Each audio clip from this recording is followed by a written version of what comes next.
Hey guys, my name is Abdullah and I'm going to be talking to you about the first episode of My Hero Academia, or as you know in Japanese, Boku no Hero Academia. So before I start talking about the episode, I'd like to tell you about my initial perceptions of the anime series coming out. I read Koi Horikoshi's prior manga work called Barrage, and I thought that was just decent artwork and not that much of an original storyline, but was just a rehash of the Prince of Proper type of tale. And that's just my opinion. Yours could be totally different. You could be loving that series or even hating it more than I do. I don't hate it, but I just think it's nothing special to remember about. So, as I begin the first episode, I wasn't anticipating anything amazing or groundbreaking, but just wanted to have a good time watching the anime. And I'm happy to say that that's what happened. I enjoyed the first episode of Boku no Hero Academia.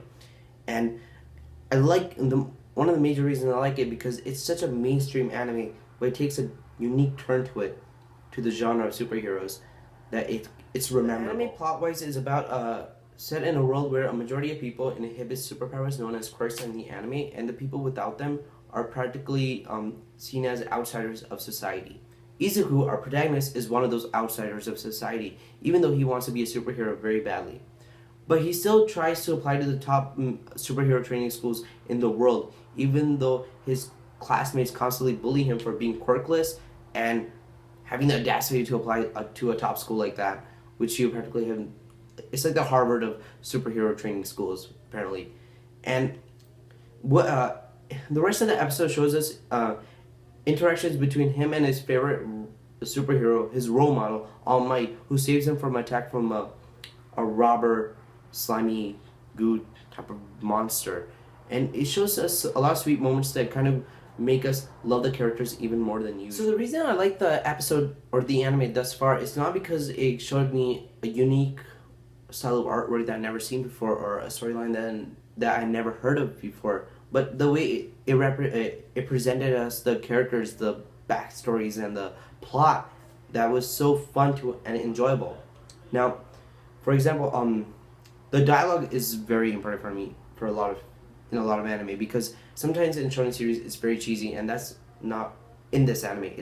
Which sets it apart from a lot of other shonen series currently airing, and it even gives a few laughs to remember the episode for. And another thing that I enjoyed about the episode was the introduction of possibly future dark themes in the anime, such as the mentality that Izuku's classmates have about superpowers, or the men are not created equals moments in the first episode.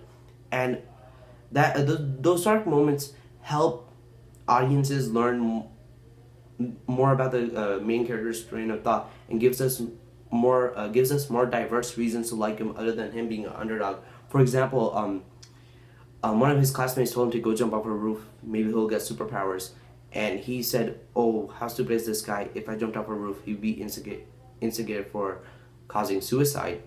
And that just shows the audience what type of character Izuku is, that he thinks of others before himself, which is why he deserves that. So another reason many people might like Izuku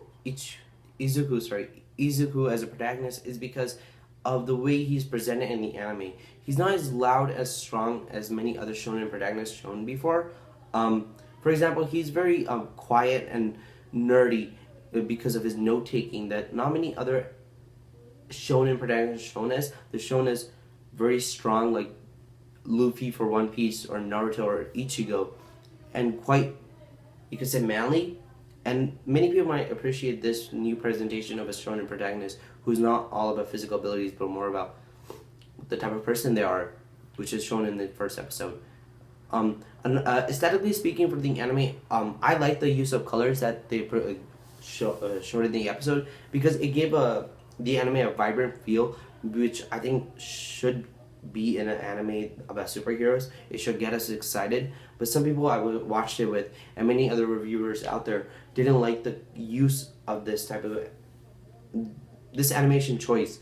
And I could understand, because sometimes the animation looked quite rushed and even simplistic looking. For example, like when Izuku was saved by All Might, it was like, as they're flying, it didn't feel descriptive. It just felt like a blue sky and nothing quite nice. But the rest of the animation, from my point of view, it's very nice looking for me, and like those type of animes that have this type of animation in them. However, your point of view might be different from mine, and if you would like to, please write it down in the comment box below, and stay tuned for my episode 2 review coming out next week.